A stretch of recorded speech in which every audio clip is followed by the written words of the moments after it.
Look at that. I uploaded, hopefully, 2 in 1 week this time. I'm on a roll.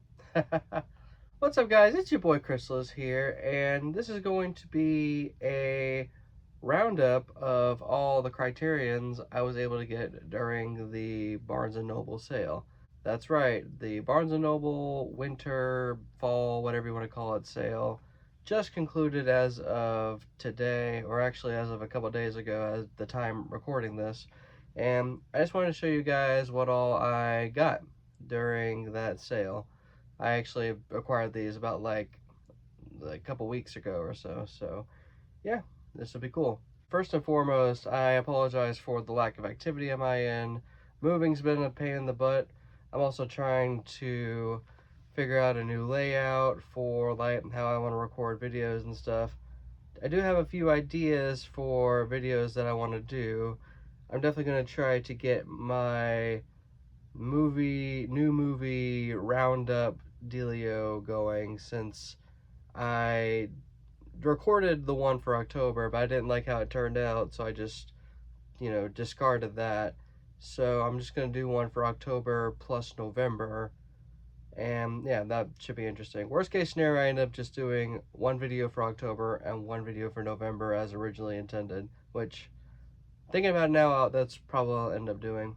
I'm also going to try to see if I can work on a video about the Golden Globes nominations, since award season is coming up and the Globes were pretty interesting in terms of nominations, I would say.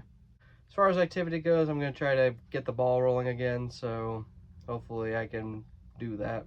And also I wanted to show off a Criterion found, or a Criterion find at a secondhand store that I found. This is Terrence Malick's Badlands. I wanted to try to get this because I was influenced to try to get it since the Bruce Springsteen movie came out, and I watched it, and apparently Bruce Springsteen watched this movie in particular like a lot, and that was a big influence for his album and song of the same title, Nebraska. So looking forward to watching this at some point. I've never seen it, so I'm interested in it. And on that note, I'm gonna go ahead and show you guys what all I got. Here it is. Okay, end of video. Demon Pond by Masahiro Shinoda. Shinoda? Yeah, Shinoda. I don't really know anything about this except it's, from what I understand, kind of a surrealist Japanese movie, and I've been pretty interested in the older Japanese cinema lately, so yeah, I'm looking forward to giving this a try. Wim Wenders' Perfect Days. I'm really excited to eventually watch this. I still haven't yet. I really wanted to watch this like immediately after seeing Rental Family in theaters because, it's Japan. But I just haven't, and it's on the to-do list eventually. I'm very interested in it. I believe this also has the same actor who was in Cure, if I'm not mistaken, so that'll be interesting as well. Todd Solondz's Happiness. I know very little about this movie other than it's a fucked up comedy from the 90s and that it's got Philip Seymour Hoffman in it. So in a way, that's kind of the recipe for a movie I'm very interested in. So yeah, looking forward to watching this. After Hours by the GOAT, Martin Scorsese. Like the last video where I got a Martin Scorsese movie, Mean Streets, I love Scorsese. This was a no-brainer since I love Scorsese, and yeah, I'm looking forward to watching this eventually. The Red Shoes. Don't know a whole lot about it except that it is a very important piece of cinema that is regarded as one of the greatest movies ever made and stuff, so I'm looking forward to watching it. I think it's like a musical. It involves ballet. That's the extent that I know. Ruben Östlund's Triangle of Sadness. Haven't watched this either, but looking forward to watching it. It's apparently in the same vein as movies like The Menu and Get Out or whatever. Kind of like this sort of thriller that's of the psychological variety. I think it won Palme d'Or, if I'm not mistaken, so we'll see what they saw in this movie. It's also got Woody Harrelson in it, so it should be pretty interesting. Charles Burnett's Killer of Sheep. I have actually watched this, and needless to say, I ended up, liking it a lot. This was a interesting film that ended up being a big part of the groundwork for a lot of any movie that attempts to tackle poverty for African Americans. It's pretty short, it's all in black and white. I believe this was just a student film that Charles Burnett was assigned to do, so yeah, I definitely looking forward to rewatching it in a 4K format. I'm not really sure how much of an enhancement a 4K remaster will do for this particular type of movie, but hey, you never know. William Friedkin's Sorcerer. Have not seen this either, but I do know that it is a adaptation of Georges Clouzot's Wages of Fear, which I also have not watched yet, so I don't know, maybe I'll double feature these two at some point. It'll be a very interesting day. Carl Franklin's Devil in a Blue Dress. I have watched this. Features the always legendary Denzel Washington, and honestly a criminally underrated performance from Don Cheadle as well. This is a really good movie that's of the neo-noir variety, and if you've never watched this, you definitely should.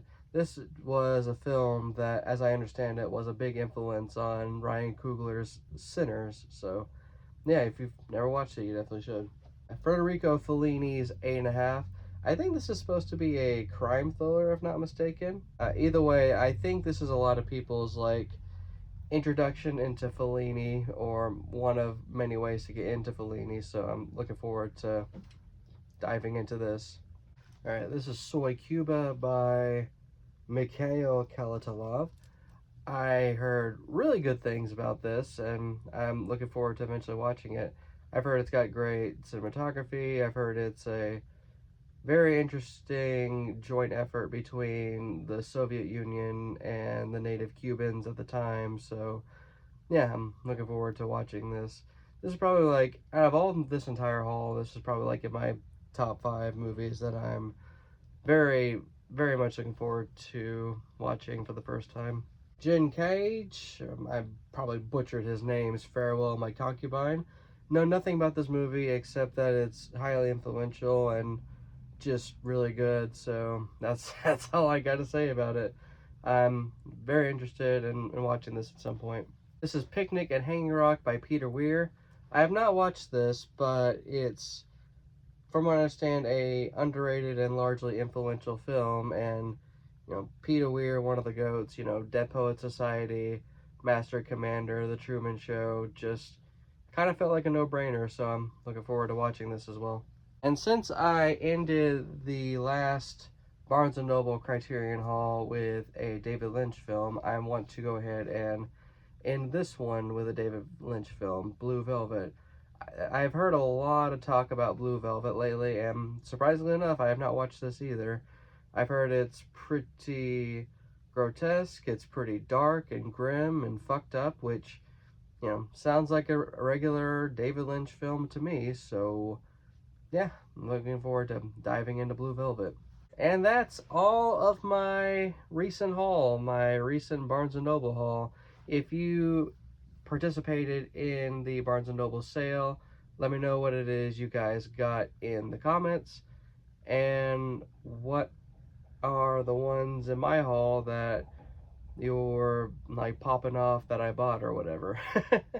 I apologize that I haven't watched most of these, but better late than never, and there's not really a wrong way or wrong time to just get into movies you've never seen before, especially since you never know, they may stop printing physical movies altogether, and they'll just end up being lost to time, except if we just have them in our possession. But yeah, that's all I got. It's your boy Chrysalis here, signing off.